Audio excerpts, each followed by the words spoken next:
Hi, everybody. Welcome to Mormonish. I'm Rebecca. And I'm Landon. And this is another one of our episodes where we see an article, don't we, Landon? We see a lot of articles that are quite interesting, some upsetting, some very few are inspiring. It's true, but sometimes we see an article that everybody's kind of looking at, and we feel that, if we kind of have a handle on it or have dug into it, we can kind of help people understand maybe a little bit more about what's going on. So this article appeared in the church news, and it was about the headline kind of led people to believe that the gospel topics essays were going to be retired. It was called Guiding Principles to Help Answer Gospel Questions. Topics and Questions replaces gospel topics, provides resources for those seeking answers and for helping others with their gospel questions. This was on December 16th. And then another subheading said a new topics and questions section of churchofjesuschrist.org. Interesting that it's churchofjesuschrist.org, not the Church of Jesus Christ of Latter-day Saints.org, yes. But that's another podcast, right? And the Gospel Library replaces gospel topics and provides resources for those seeking answers and for helping others with their gospel questions. The Church of Jesus Christ of Latter-day Saints. So a lot of people saw, replaces gospel topics and thought, oh my goodness, are the essays themselves going to be replaced? Why don't you tell us really briefly what the gospel topics essays are, Landon, and then we'll put everybody's mind at ease. Yeah, the gospel topics essays were written back, I'm trying to remember what year. Was it 2012? Like 13, 14, yeah, right around that era, right 10 years ago. Frame. To supposedly to answer the questions that were concerns to so many people. They never released them openly, or they've always kind of been a hidden tool for those who are really digging deep into the gospel questions and need answers. But unfortunately for the church, I think they weren't able to answer the questions. And in fact, I think the gospel topics essays probably do the opposite for most people, seeing that there are no answers. However, they are the most accurate, probably, answers that the church has given to some of the tough questions, or they're the deepest that the church has been willing to go into answering those questions. And so, for a lot of people, a lot of post-Mormons, those are important because they're a place that they can point other people who are questioning and say, here's what the church is saying on it. And no, I'm not making this up. This is really what the church is saying, and it's on their website. Yeah, I agree. They're little known. In fact, they were just kind of slipped in there with no fanfare. And we heard stories of people that would discover them, use them in their lessons at church because they're on the church website, and they'd actually get in trouble or called in the bishop or questioned saying, what are you teaching? And they're like, well, it's right here on the website.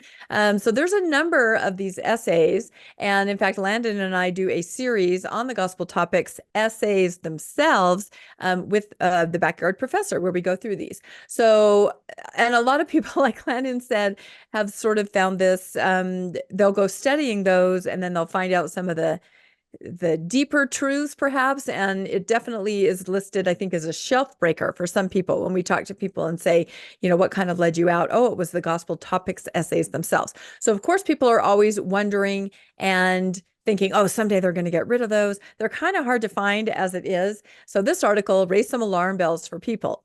So we wanted to make sure that everybody understands that the gospel topics essays themselves are not going anywhere. They are still on the church's site.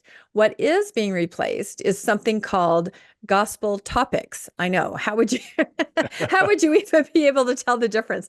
The more you dig into that site, it's a rabbit hole. It's Alice in Wonderland kind of. So no, there's something called the gospel topics that is very different from the gospel topics essays. Do you want to read this? This is from the church's website, the gospel topics section.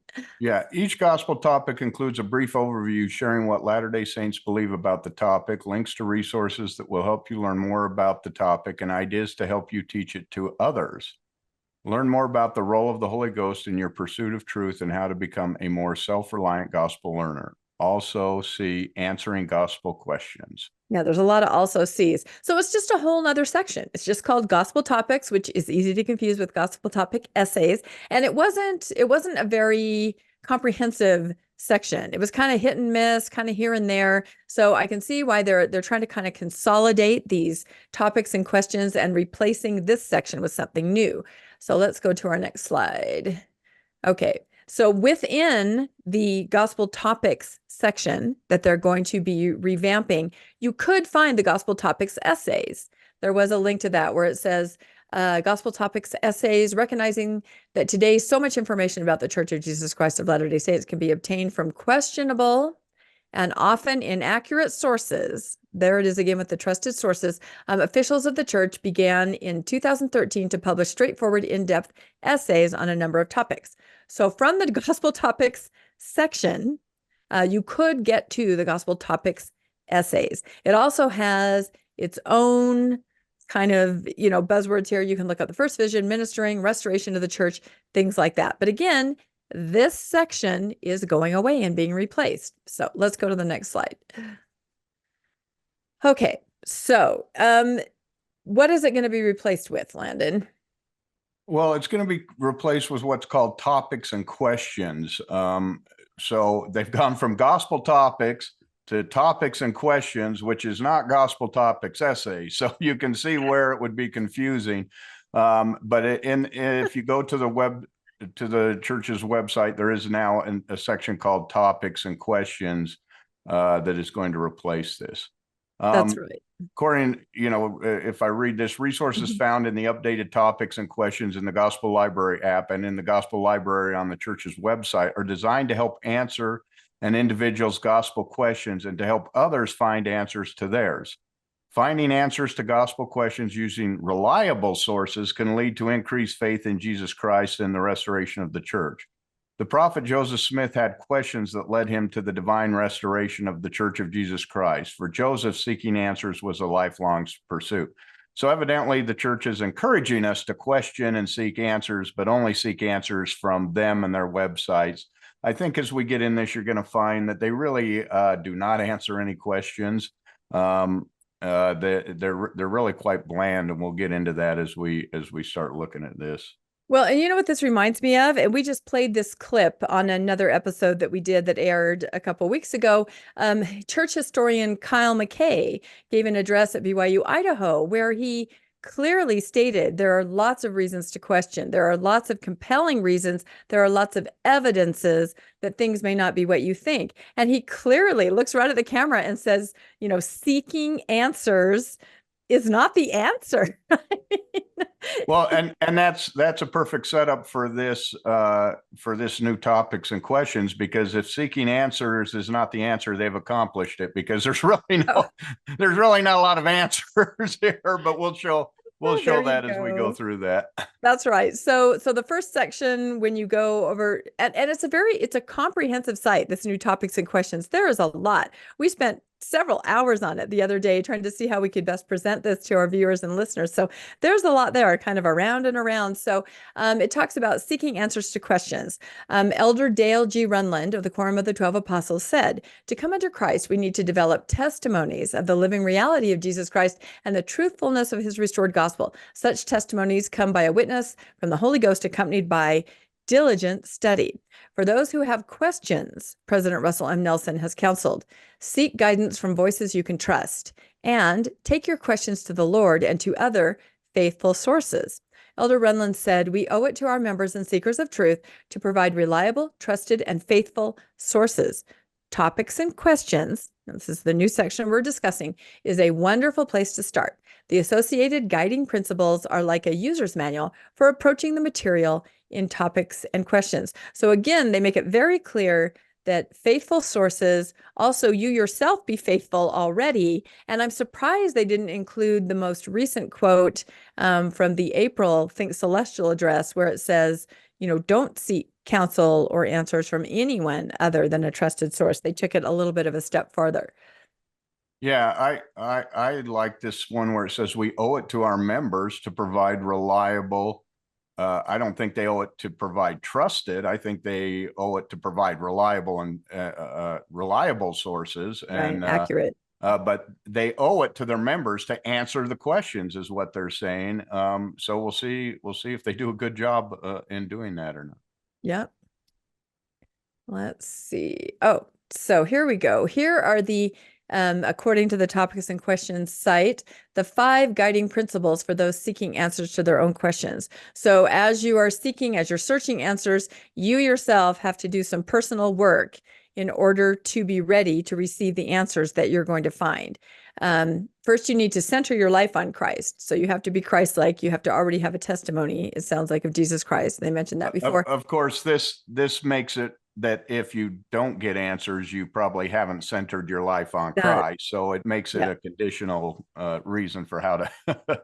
Yeah, no, and that's this whole list right here. You yourself have to be in a place to receive these answers. And if the answers don't sit well with you or you still have questions, you need to go back and do the personal work until the answers they have provided, are acceptable to you. So it is on you.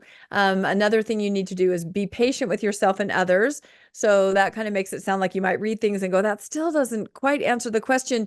You need to be patient. You need to go back, look at your own life, look at your faith, and keep searching. Recognize that revelation is a process. Yes, all these things are a process of accepting the answer, of sort of convincing yourself to accept this answer, and be patient. It's a process. Keep working on your own faith. And again, reminded, the 4th bullet point here is consult with reliable sources. So even if you find these reliable sources unsatisfactory, you're still feeling that they're not answering your question, go back, go back. It's a process. Be faithful. Keep reading the faithful sources. And then this is I think one of the more interesting ones, Landon. It says work to understand the past. What do you think that means? Yeah, well, obviously they want you to. They're trying to say, well, you need to put it into perspective and link it to what was going on at the time and put it in full perspective of what's happening. Which is fine. The problem is, what they mean by that is that you have to understand the past the way they tell you the past happened in order for you to do that. So if you go and find something that doesn't match what they say happened in the past, then it's because you don't understand all the circumstances, and they're going to have to interpret that for you. So the big thing that I saw with this is it's really quite manipulative, because everything in here is really up to you. They said they're going to provide you answers, but how do you get answers? Well, you have to center your life on Christ. You have to be patient with yourself. So if you're not getting answers, be patient. They'll come. Just keep doing what we tell you to do and be patient. You have to recognize that revelation is a process. In other words, it's never really going to end. You just have to keep going at it.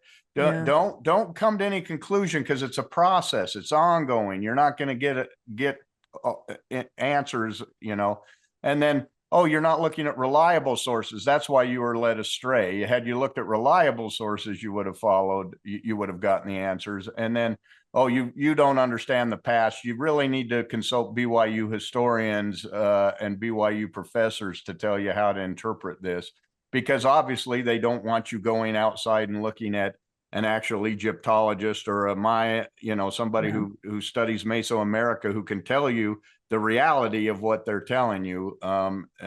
They don't want you to do that. And so they've really boxed you in on how you learned. And I don't think most, you can learn about Jesus well, for instance, you can learn the geography of the Bible without centering your life on Jesus. There's plenty of people who know the geography of the Bible and where it happened and how it happened, who do not believe in Jesus. But the Book of Mormon, nobody knows about it, but you can get answers if you center your life on Jesus. So you don't do it.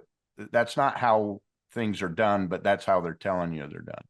Well, and the problem there, of course, is the geography of the Bible is sort of an accepted, agreed upon, there are historical evidences. The geography of the Book of Mormon, as we'll see later, nobody even really knows exactly where it happened. So, but when I look at the one that says recognize revelation as a process, I think about the November 15th policy, where you have something that is told, and you need to accept it. You need to find an answer that, yes, this is okay. And I know a lot of people wrestled with this, and they had to convince themselves, almost gaslight themselves, that this was okay as a process. So it kind of says to me that you read something, you say, no, no way. But then you yourself have to just override your intuition, your gut, everything that's telling you there's something off about this in order to accept it. That's So a good that's point. Yeah. problematic. Yeah, that's a great point, because if we accept race in the priesthood, for instance, we'd have to determine that, well, it was revealed that the blacks can't hold the priesthood, so therefore, no, it's a process. Revelation's a Yeah. process. Now they can have it, so it was just that it was in the process. So you can't look Right. at it not and then say something. You have to realize that something you don't like can change, and probably will, Right. when it becomes unpopular enough with the masses. So that's a Yeah. great point. It just makes you have to kind of convince yourself of things that you normally might not believe or accept, that your gut is telling you there's something else going on. So, all right. It says applying these principles can help individuals live the gospel while also seeking answers to questions and strengthening their testimony. The process of obtaining and strengthening a testimony looks different for each individual and requires a different amount of time for each person. So, again, testimony. You've got to come at this from a place of already being a believing member in order to accept these answers. And why is that? So interesting. Yeah, they definitely, somebody who's just coming at it, just trying to find answers, as as a earnest seeker, Yes. investigator of the gospel. uh this doesn't really work. You have to already believe in order for this to work. Yeah. And the other thing they're addressing, which I actually think is a step, because in the past they sort of alluded that you stay away from people that have questions. Just don't even go there. Don't even listen to them. But I think now and what I'm talking about is you as a faithful member, stay away from somebody that might have a question. You don't want to hear that question. You don't want to know what they might have found out. But I think they're recognizing now that these questions are coming from your own family. This is a mom who has a young adult who's saying, Mom, what about this? I think they're recognizing that you must help others navigate, their faith crises and their questions, or it all falls apart. So why don't you read this? They have some guidelines on how you as a faithful member can help others that seem to have questions. Yeah, 5 years ago, Gospel Topics was launched to help both members and friends of the church find answers to questions. Gospel Topics and Questions with the Guiding Principles is an update of that material. Elder Mark A. Bragg, General Authority 70, said, sincere questions need good resources and guidance of the Holy Ghost to be answered. Many faithful individuals have sincere questions about various aspects of the gospel of Jesus Christ or his church. With so many competing voices with confusing messages in the world, the guiding principles shared on the updated topics and questions section of the Church of Jesus Christ.org and Gospel Library help those with sincere questions turn to the Lord and seek answers through diligent learning led by the Spirit. And I take this kind of with a grain of salt. And the reason I say that is when I was an active member and I was in a ward council, I remember specifically the bishop talking about a youth group that had gotten together and decided to study the scriptures together and have a kind of every night they got together and had kind of a scripture study together. And I went, oh, that's kind of cool. No, that's not cool, because we don't want the youth out there trying to get questions and get, trying to work their way through things without being overseen by somebody who's making sure that the questions that they're asking are in line with what you would expect, and that the answers that they're giving to each other are in line with each other. So they were actually trying to stop that process, because what ended up happening is one of the young men actually, who was a convert, started finding all these serious problems and was sharing them with the other youth and asking the questions. And it ended up a lot of the youth left the church because they were trying to help each other with the questions. So the church wants you to go to their source where they can tell you what the answer is without discussing it with anyone who might then be, infected with these questions. affected. I know. Wasn't there an article about the virus and the inoculation? I seem to remember that from a while ago. It makes me think, of course, I've never attended Elders Quorum, but I have heard before that that's kind of a place where there are some questions that are, people are a little more, I don't know, free in their questioning. So I think the reason they combined the high priests and the Elders Quorum is that so you can let the elders, the younger men talk. What about this, that? And then from the back of the room comes the voice, elders, settle down. Yep. This is how it is, right? There always has to be an authoritative source there that can make sure to stamp down any kind of questioning. Open discussion. Yep. Open Yep, discussion. absolutely. Exactly. Yep. I think that observation has been made to me by many people who attend Elders Quorum and now attend it with the combination of the two groups. And it's just apparently now a different environment. So interesting. Okay. So just like how they told you you could seek yourself, there are steps that you can take to help others who are seeking. So in addition to the guiding principles for those seeking answers to their own questions, the update includes 5 guiding principles for helping others with the questions. So if someone comes to you with a question, this is what you need to do. And I think actually some of these are positive if they really mean it. Respond with love. Okay, so that should be a positive step, because I think in the past you were told to say, I don't want to hear that. Get out of my sight. Listen with humility. Okay, so they're actually saying you can listen to somebody who has a question. Okay, here now we go into the trust in the Lord. So that to me sort of says you're hearing something from someone. You need to, put your faith and trust that, okay, they're just confused, right? I'm okay. I have the answer. I'm going to trust in the Lord, even though I'm hearing these things that are a little confusing. Nourish your own faith. That takes you, back out through it and assist them throughout their journey. So it still does say that you don't have to turn your back. I thought this was really interesting. Elder Bragg then said, family members and friends may want to help others as they search for answers. These additional guiding principles give suggestions for helping these. These principles can help facilitate ministering in love when helping those who have questions. So on one side, at least they're addressing that everyone has questions and they might need to go to someone for help. And there are ways that you can be loving. You can listen without being really arrogant, and you can continue to help. But what do you think about this list, Landon? I think it's a great list if people followed it. I know from my own experience that as soon as I would ask a question, I was immediately shut down. I was immediately told I wasn't doing things correctly, that maybe I needed to, go talk to the bishop. No one wanted to engage in the question or explore the question in any way. And then once I did leave, because I had so many unanswered questions, I found that I was rejected in so many circles where I felt completely not welcome in the group because I would have a question different from theirs, or I had found answers different from theirs. So I think the idea here is great.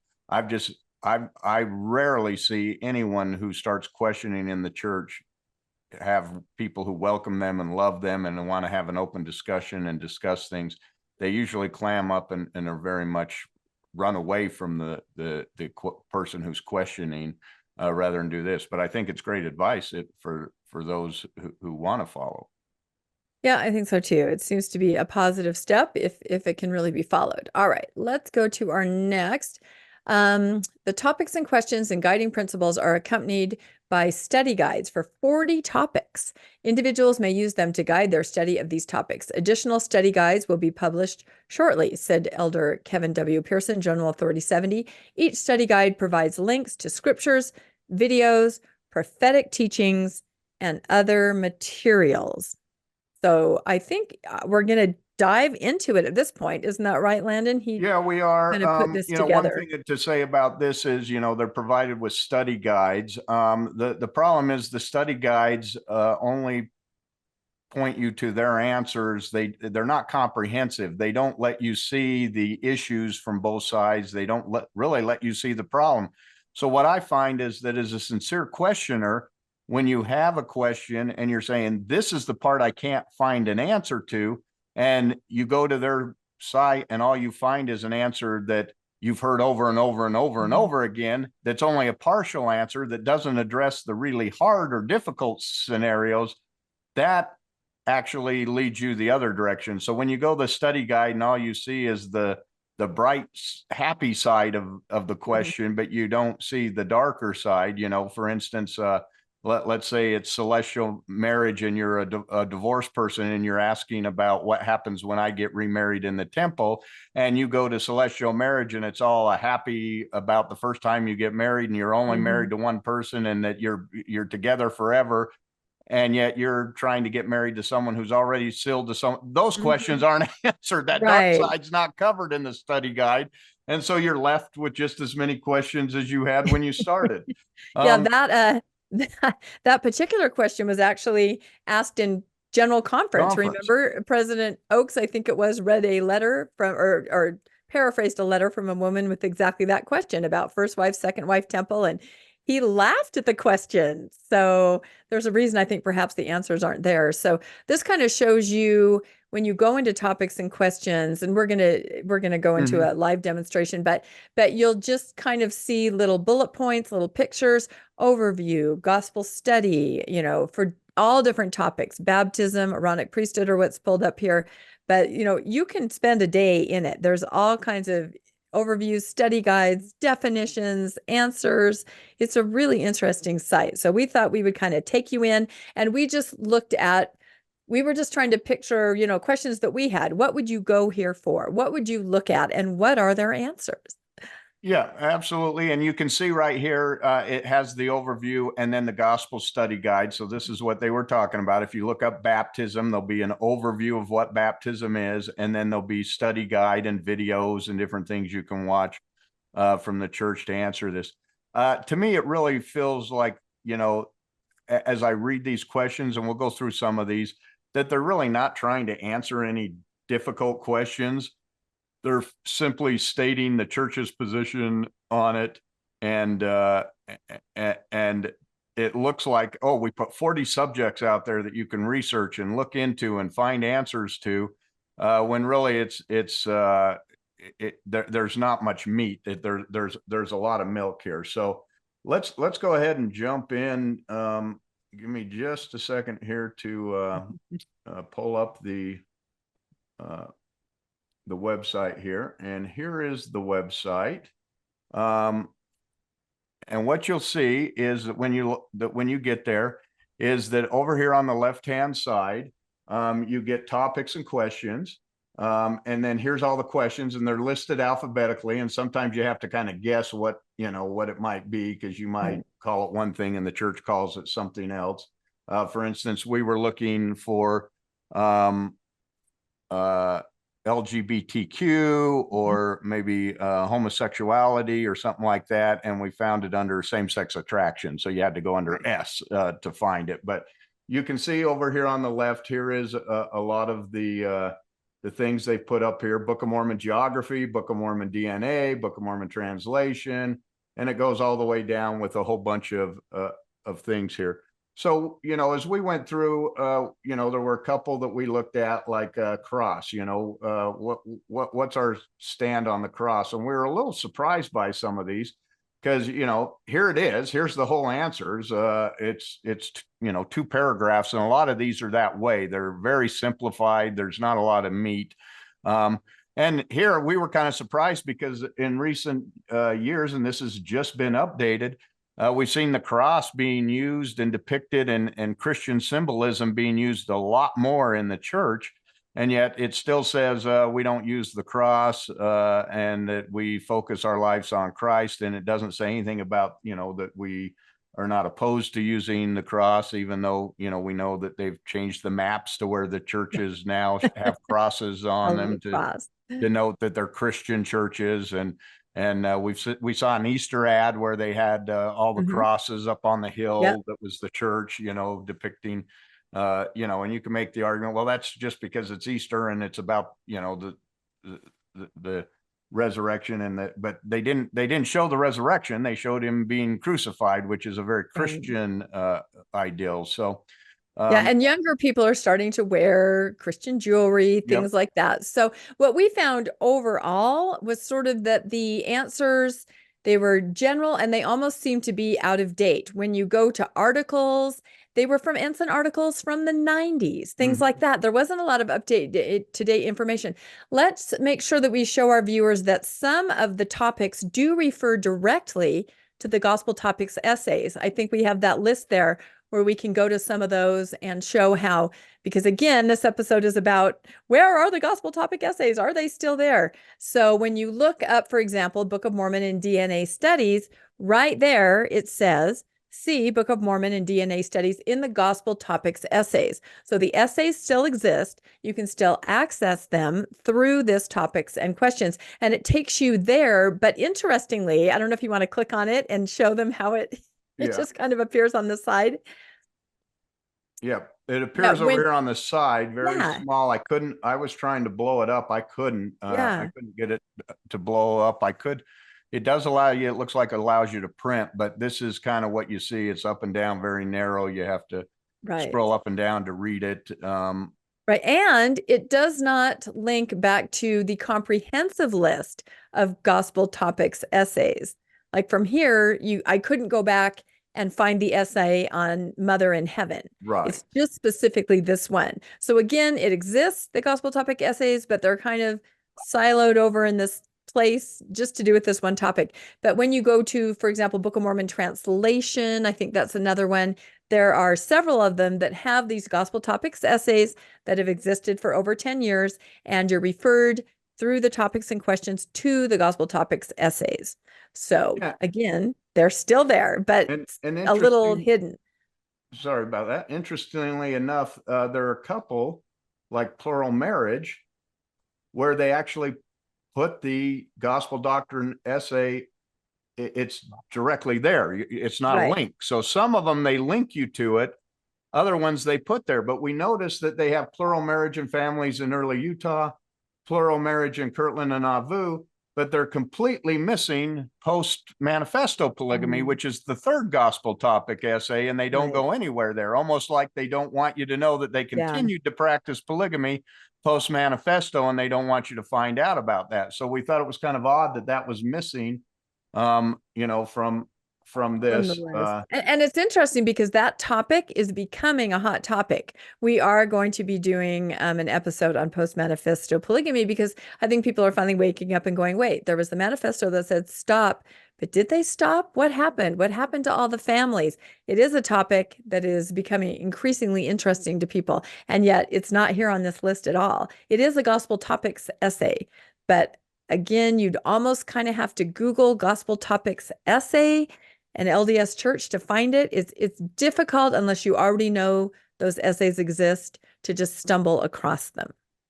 That's correct. And the other thing we found is you can see here they've got kind of these down arrows. And whenever you have one of the down arrows, that's where you get an overview and a gospel study guide.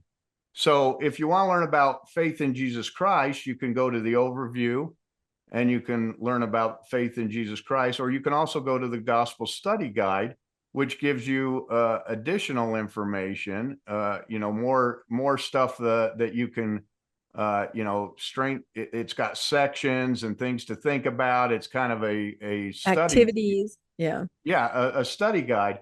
Yet some of the areas, which are probably the areas that people who lose their testimonies have the most, concern about, such as maybe Book of Mormon DNA, Book of Mormon geography. You see, there's no study information there. No, and no activities whatsoever. No activities. Find Zarahemla on the map.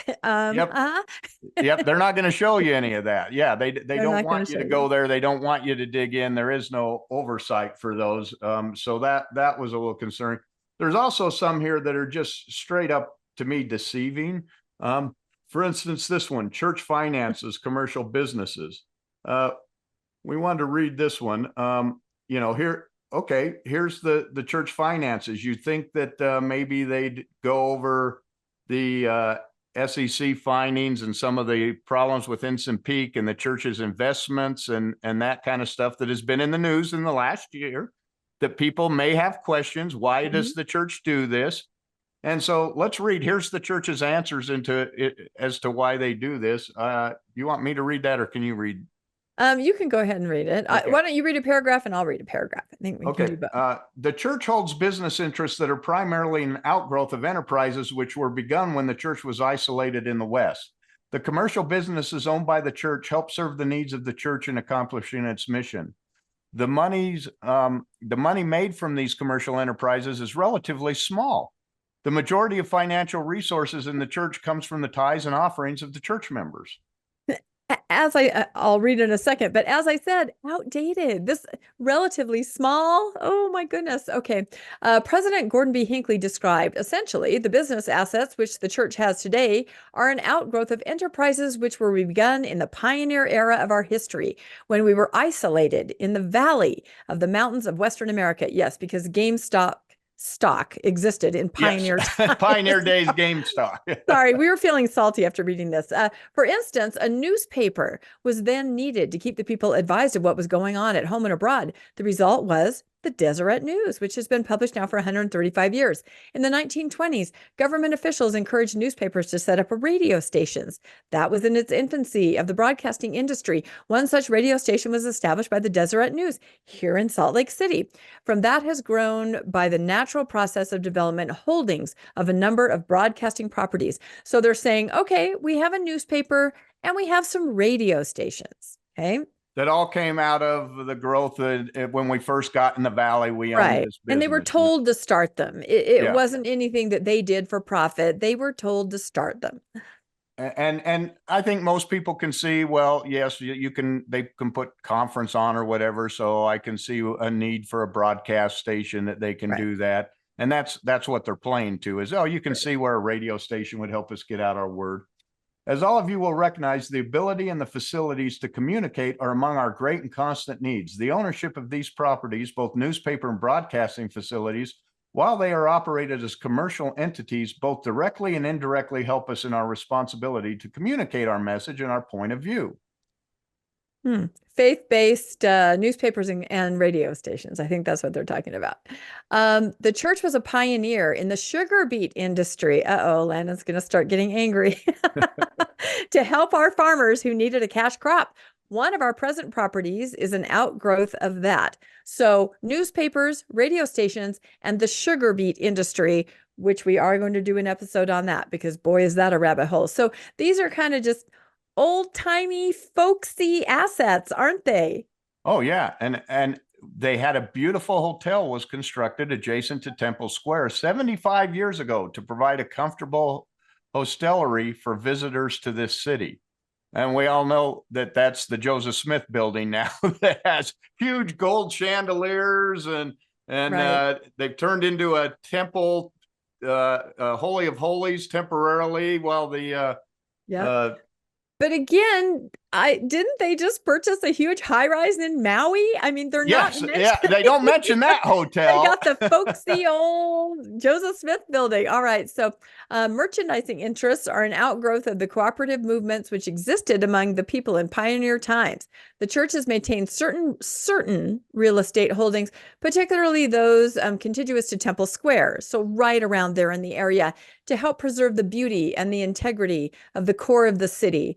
All of these commercial properties are tax-paying entities. And this is the end of this part. The combined income from all of these business interests is relatively small. I can't even make my mouth pronounce those words, and would not keep the work going for longer than a very brief period of time in 1985. Okay, so there may be some truth to that in 1985. This is not 1985. Should we talk for a second about the article that just came out this morning? Absolutely. Yes. Yeah, go ahead.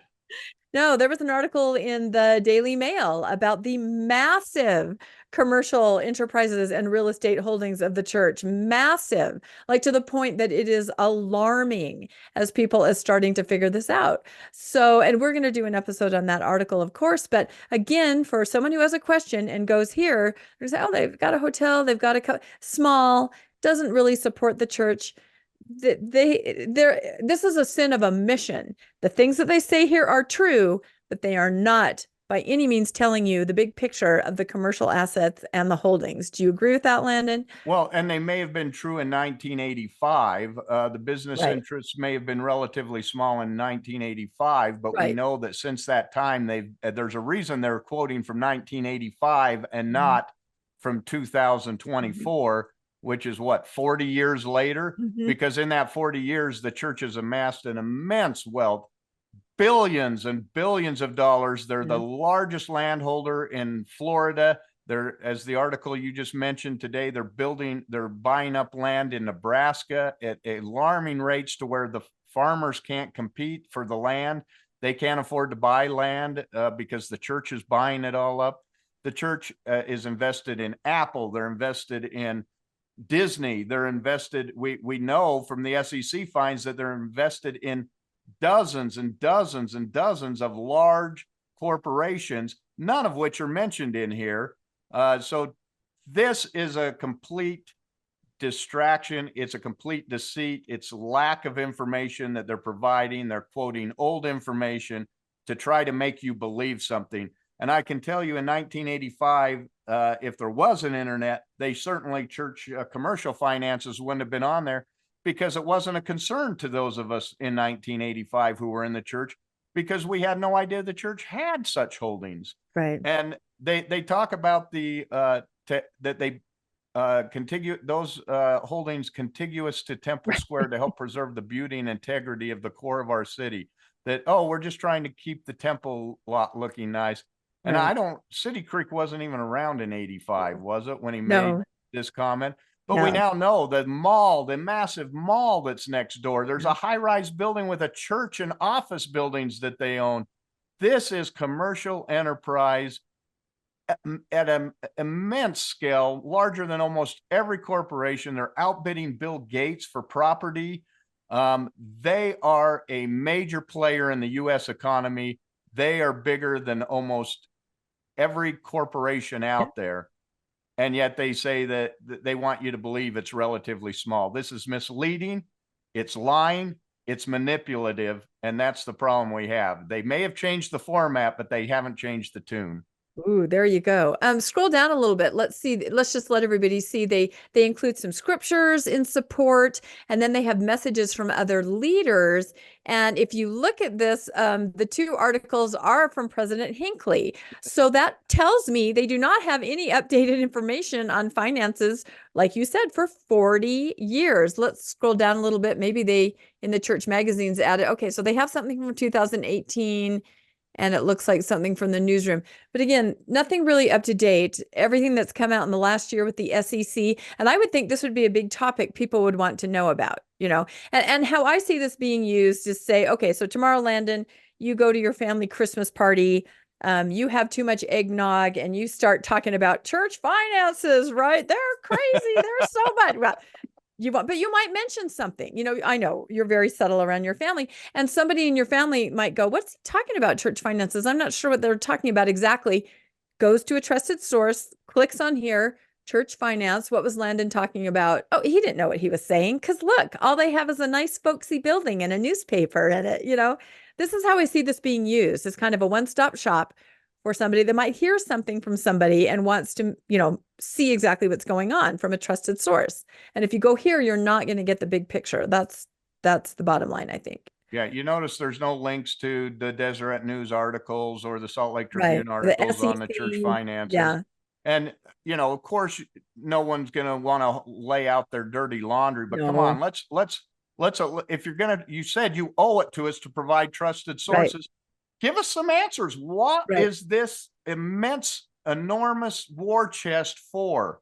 Right. Tell us that. Give us a faithful reason for why you're doing that. But there's no articles that do that so that anyone can No. evaluate it in any way or make a decision as to whether they want to continue giving to the church. So, Right. And I don't think they're understanding why people are questioning because I believe it is somebody that would have heard something about finance and wants to come over here. They might have read something. So you got to think about your user. Why is someone coming here? It's not a casual person just going, oh, I'll scroll through and look at Book of Mormon. It's somebody that heard, my sister just said something about, DNA in the Book of Mormon. What? They're going to come here. And this is where they're going to try to find their answer. So, and if a person who's a seeker comes here and finds the answer lacking, then they just have to look at themselves and follow those steps, right? They did something wrong that they're not accepting, or they're not put at ease by the answer. So they've kind of got it locked down in that way. But it is interesting because there are a lot of articles right now out there from Deseret News, trusted source, that talks about some of the current things, the SEC fine, the real estate holdings. In fact, real estate holding, we scroll down to R, there's nothing about real estate. And that's in the news. Like I said, just this morning, woke up to a big article about talking how the church within 20 years is going to be worth $1 trillion. People are starting to wake up. They're starting to look at it. And faithful members are going to go to a site like this to try to find out what's going on. I think some of them might leave saying, oh, good, whew, nothing to see here. Others might be concerned. I don't know.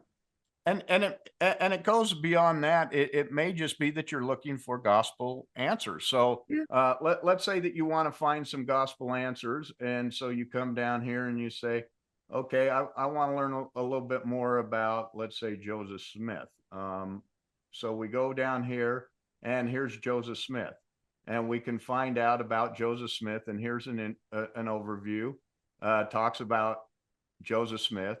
Look at that. You get 3 paragraphs or so about it. Go up to the top. Let me see something. I always like to check this. It was not the very top, but the first paragraph. Oh, okay. Yeah. Sorry. Let's see. I just always like to see how they say he's uneducated, because it's in every single. Yes. Yep. They like to make sure you know that. Yeah. But then again, you see right here, the first 3 paragraphs, a quick, oh, here's Joseph Smith. He was a wonderful kid. He had a first vision. He established the Doctrine and Covenants. Knowing that the truth of Joseph Smith's testimony requires each earnest seeker of truth to study the record and then exercise sufficient faith in Christ to ask God in sincere, humble prayer whether the record is true. If the seeker asks with the real intent to act upon the answer revealed by the Holy Ghost, the truthfulness of Joseph Smith's vision will be manifest. Again, the question is put back on the person that only if they're an earnest seeker of truth will they be able to find this. But okay, put them to their test. Okay, I'm an earnest seeker of truth. I want to know more about Joseph Smith. Let me go and look up Book of Mormon. So let me find, it said, learn about the record so that I can know, because if I know the record's true, then I know that he's true. Oh, wait. Okay, there's a couple things here with the Book of Mormon geography. Where did the Book of Mormon happen? Well, I want to find out where the Book of Mormon happened at. So I go to the Book of Mormon geography.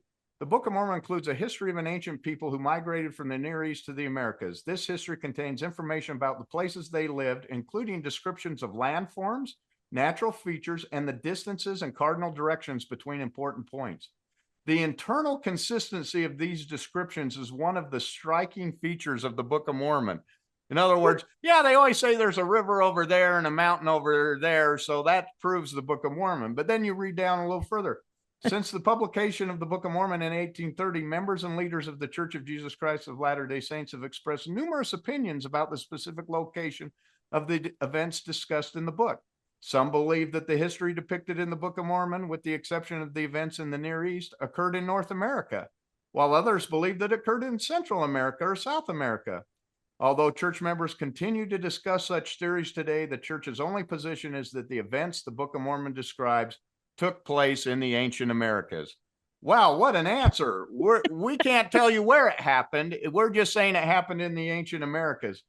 But then they go on and say the prophet Joseph Smith himself, who we're supposed to pray about, know whether he's telling the truth here, accepted what he felt was evidence of Book of Mormon civilizations in both North America and Central America. While traveling with Zion's camp in 1834, Joseph wrote to his wife, Emma, that they were wandering over the plain of the Nephites, recounting occasionally the history of the Book of Mormon, roving over the mounds of that once beloved people of the Lord, picking up their skulls and their bones as a proof of its divine authenticity. Well, that certainly sounds like those are the Nephites and the Lamanites in the Book of Mormon. He's picking up their bones across he wasn't in Central America. He wasn't in South America. So he's clearly stating this happened in North America. And I think they're referring to Zelf in that situation. That's right. Yes. That's problematic for people with the Meso model. then in 1842, though, the church newspaper Times and Seasons published articles under Joseph Smith's editorship that identified the ruins of ancient native civilizations in Mexico and Central America as further evidence of the Book of Mormon's historicity. So, hey, they found some cities down there. Oh, yeah, that's the Book of Mormon stuff we were talking about. Of course it was. You know, anything they find is part of the Book of Mormon narrative during this time. And so, but this is the one that I really like.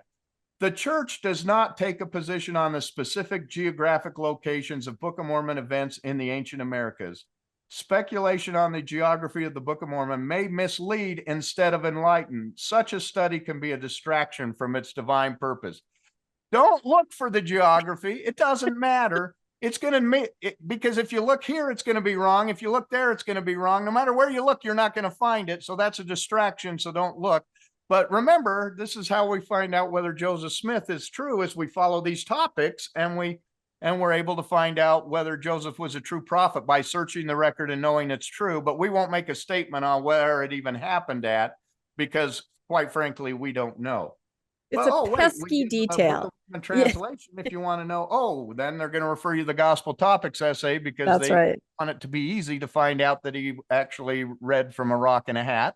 But if we go there, we can find that he did in fact translate from a rock and a hat.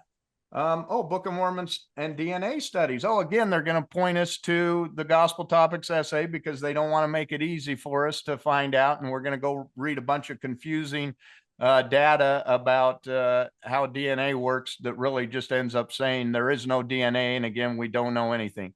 So great example. If you want to look at the topics and you want to follow these topics, you are going to find exactly what Kyle McKay said. A bunch of misleading, a bunch of information that tells you that the Book of Mormon is not true. And but yet, that just means you're not faithful enough. You're not faithful enough. You're not studying. Look inward, and you've got to ignore all those things: geography and DNA translation, all of it. And which brings us to the episode that we did with Dr. John Lundwall, and that is, does the Book of Mormon have to be historical? Because to get around all of these issues that you find here in the topics and questions, what I see them moving toward is just more that it's, it's a book that makes you feel good. There's great lessons in it. You can be faithful and you can appreciate the lessons, which I kind of agree with. There are some good things because the Christ focus, just like there are in the New Testament, Old Testament, however you want to look at it. However, a lot of people don't take it to its natural conclusion. Does it have to be historical? If it has to be historical, all of these topics and questions are a problem when you dig in and start studying. But that's exactly how they've set up the website, if you notice, because you look at Book of Mormon geography, Book of Mormon translation, Book of Mormon DNA. Those are all historical. Those are all things that we should be able to look at, and we should be able to determine whether it happened to decide the historicity of the Book of Mormon. That they're not going to give you information. You see, there's no study guide. There's no overview. That they're going to lead you down a lot of rabbit holes trying to get you confused. But if you look at the Book of Mormon here, all of a sudden they've got an overview. They're going to talk about it being a witness of Christ. They're going to talk, there's study guides. This is the, what do you call it? The ethnology of the Book of Mormon, where you can feel good about. This is the feel good part of the Book of Mormon. They're going to dig in deep and let you dig in good to the feel good part of the Book of Mormon. But the historicity, which is what I don't know anyone who left the church because they said, I'm not feeling good about the Book of Mormon. No, it didn't make me think, about charitable things or, Right. No, in fact, the opposite. For a lot of people, President Holland is not incorrect, where he says, if you leave, you've got to go over, around, under, upside down, whatever, crawl over the Book of Mormon. He's not wrong. For a lot of people, that is the last thing where they say, I understand everything else, but I felt something when I read this. I got a witness. I felt good. I believed this. It's hard to let that go because they did feel something, and they did, after praying, receive some feeling from it, from this part of the Book of Mormon, the feel good part. And that's what they're going to focus on, is we're going to point you to the feel good, make you feel good sections. But when it comes to anything that is provable, historicity, we're gonna dance around it. We're not gonna give you the full information. When there's things such as church finances that don't feel good when you hear about those, we're not going to give you long explanations. Right. The things that are making the holes in people's testimonies are not being addressed here, just like they haven't been, because they can't address those things. All they can do is point you to things that make you feel good and say, as long as you feel good when we tell you a story about someone who was going to die and we prayed over them and they lived, Yeah. well, that makes you feel good. So that's the stories we're going to tell you. We're not going to tell you about the fact that we're not putting our money into hospitals to help children who are dying. Well, Because and we that's don't just want you to know that section of it. exactly. And that's just a human response. As we talked about on our episode, Does the Book of Mormon Have to Be Historical, with Dr. John Lundwall? He said, have they never read a book? Do they not understand, the leaders, that you can get this human response from so many books? I cried after every Harry Potter book. I love the Lord of the Rings. I know I'm geeking myself out again, but have they not read these incredible works of humanity where you do feel, you get these feelings? There are many books that I will say, I know this book is true just in what it has made me feel, what it has pointed out about humanity and human beings and their goodness and kindness and the lessons. There are a lot of books that are true that you can get a confirmation of.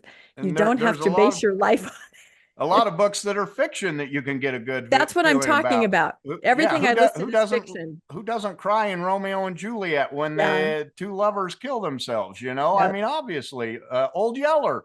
We all cry at Old Yeller, but that doesn't make Old Yeller true. No, it just exactly. explains a human emotion, and the Book of Mormon does that. It explains human emotions and things that you can understand and relate to, and that's fine.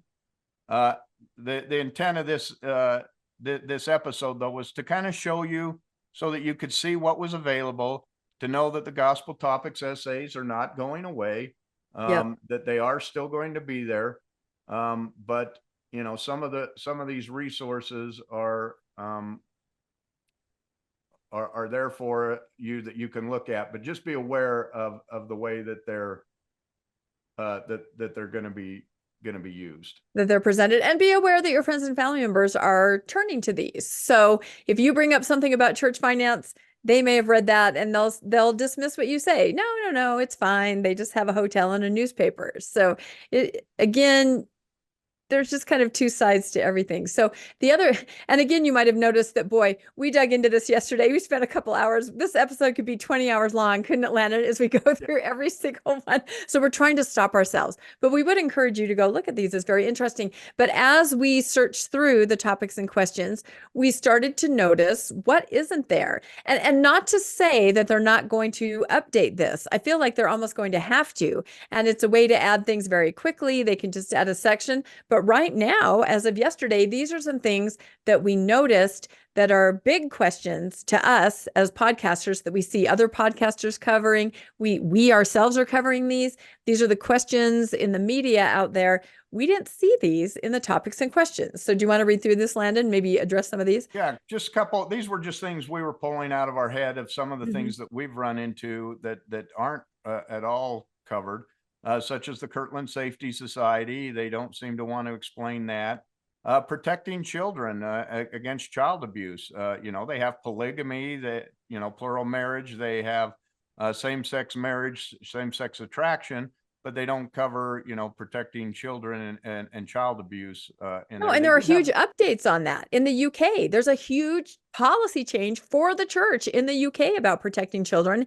And I would think people might want to jump on and find out about that. There's nothing about that. Yeah, nothing current. Boy Scouts, they don't refer at all to the Boy Scouts or any of the issues with the Boy Scouts. The SEC fine isn't covered. Counterfeiting, which was a huge thing that's been coming up over and over that we're finding in church history, but they never talk about that. Youth interviews, charitable giving. They do have a section called charity, but when we read that, it was charity is the pure love of Christ. You can have no greater love than charity, but it never talked about doing anything charitable. Well, there's a reason for that. Because the church really doesn't do anything charitable. They like to administer and let the other organizations do all the actual legwork when it comes to charitable undertakings. Yeah, Post we manifesto, mentioned polygamy, that. plural marriage wasn't there. You can't find Ensign Peak in there. They don't talk about Ensign Peak or what that is if you've got a question on that. Clone companies, amazingly, they're the ones who created the word clone company, but they don't address clone companies at all as to what these clone companies are that they created that they're so proud of. There's nothing about LDS charities in there, which is the main giving arm of the church, which doesn't really belong to the church. It's really from outside entrepreneurs that are giving money to them and donating directly. Your donation to the church does not end up at LDS charities, but they don't cover that. Church finances is one that's not there. United Firm is another one I would put there. And as we were looking at this, we said, well, we did an article on church finances and we pulled out of the church topics something on church finances. This was their response to the SEC. And yet it's not in these. Why is it not there? That was one of the things we went looking after. And when we did that, we actually found that there is another site, and this one we found much more useful. So we want to bring this up to our listeners. It's called Church History Topics, and it's a separate site. And when you go to that site, it has all the weird things like Adam-on-Diamond, adjustments to the priesthood, and The we good did stuff is find here. United. What was that? The good stuff is The over good here. stuff. Yes, Yeah. we found United Order. I think we did find church finances there. Right. But And only so, after like 2 hours of looking around did we stumble on this. yeah, So when we this said, is how come not, we couldn't find United Firm? And so we typed in United Firm, and then we found it under this church history topics. So if you really want to explore some of the harder questions or dig in deeper, this site, the church history topics, is a far better place to go to find some of the things that they talk about. Again, it's still the church putting out their take on it, but these ones are definitely much harder hitting. These raise as many questions as they answer, I think.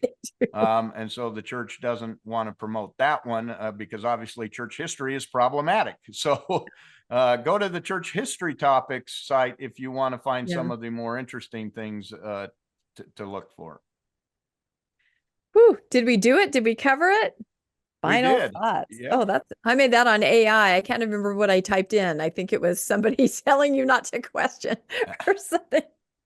That's pretty, for our listeners, it's an authoritative looking bishop type person pointing his finger right out at us. So yeah, I mean, we started this episode because we just thought, let's let everybody know that the gospel topics essays are still there. But then we really went down a rabbit hole of just how the church presents answers.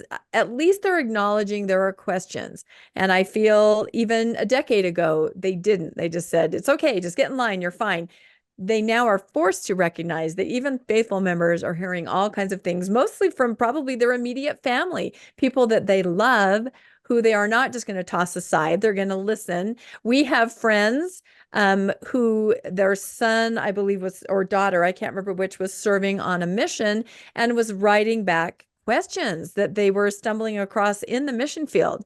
And our friends, as a good mom and dad, said, oh, we've got to help our child. We've got to help them find the answers to these things. You know, we don't want our child, to be struggling in the mission field. We don't want them to, lose their testimony. We've got to help them. They're obviously feeling a lot of angst and upsetness over it. So our friends dug in. And what happened, Landon? They're both now out as well as the child after he came home from his mission. Yep. Exactly. But their intent, their pure intent, was to help their child who had questions. And then they were honest, sincere seekers. They were truth seekers, and they saw things for what they were. So I think the church recognizes that people, they're not anti-Mormon. They're not on there trying to, no, they're really trying to find answers for themselves or for loved ones so that they can, they can make people feel better, because there's a lot of, I don't know, upsetness over a lot of these things. Well, I think there's a problem as people because it's not just family, but bishops are starting to hear this as people come in. That's what happened with me when my bishop invited me in. I I went on for 3 hours about all the problems, and he just sat there wide-eyed going, I have never heard any of this before. And he had no idea where to point me. He had no one I could talk to. He asked me if he could get me help. Would I take it? And I said, if you can get someone who can answer my questions, I'll talk to Russell M. Nelson himself. Did he offer you a blessing? No, I didn't want a Obviously you were blessing. I wanted possessed. answers. In fact, I specifically said, he said, would you talk to the stake president? I said, if he can answer my questions, I will talk to him. But I said, what I won't do is sit there and be interviewed over my worthiness, because Right. this isn't about me. This is about you. You've made these claims. You owe me answers to these. You claim to have the authority. You claim to have the priesthood. You claim to have the mantle. Time to stand up and answer some of these questions. And I never heard from the church again after that discussion.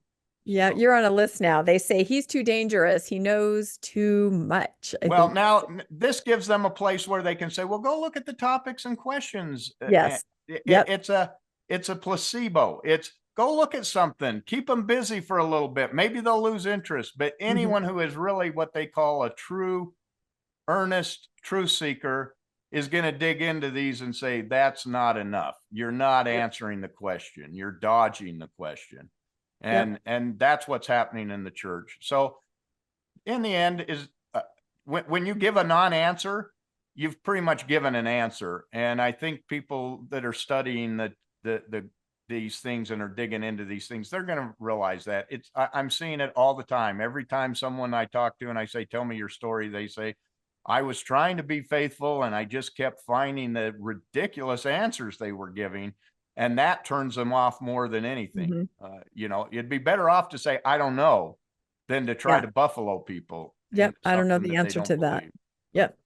No, I agree. So yeah, I think we covered it, and we would encourage all of you to go check this out. It is really interesting, and I'm sure now that this is in the church news and they're telling people to go there, you'll find more friends and family that have gone there and have read this and have some of these answers that you might want to also address in your own way. So please comment and let us know if you've come across this site, if you've read the Gospel Topics essays, or what your experiences with those have been. It's always interesting, Landon and I like to kind of find out where people have been and where they come from. There's such a pattern. There's such a similarity in truth seekers out there and the journey that they've been on. It's so interesting to kind of get the bird's eye view on a lot of you that email us or comment. There's so many similarities. You should all know that. Don't you think, Landon? There's just these paths are so similar.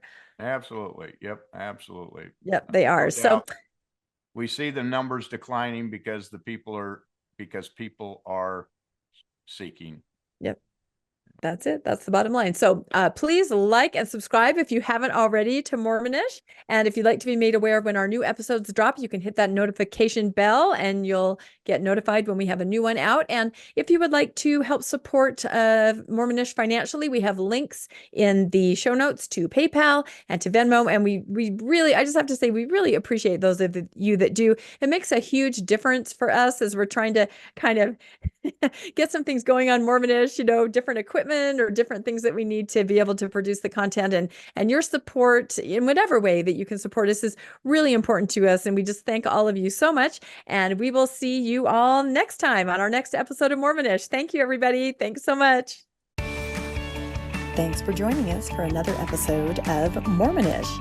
We really appreciate our listeners and would love to hear from you if you have a story you'd like to share. You can email us at mormonishpodcast@gmail.com. You can also find us on Facebook, Instagram, and on our website, mormonishpodcast.org. And don't forget to look for us on YouTube and like and subscribe. Keep joyful, everybody.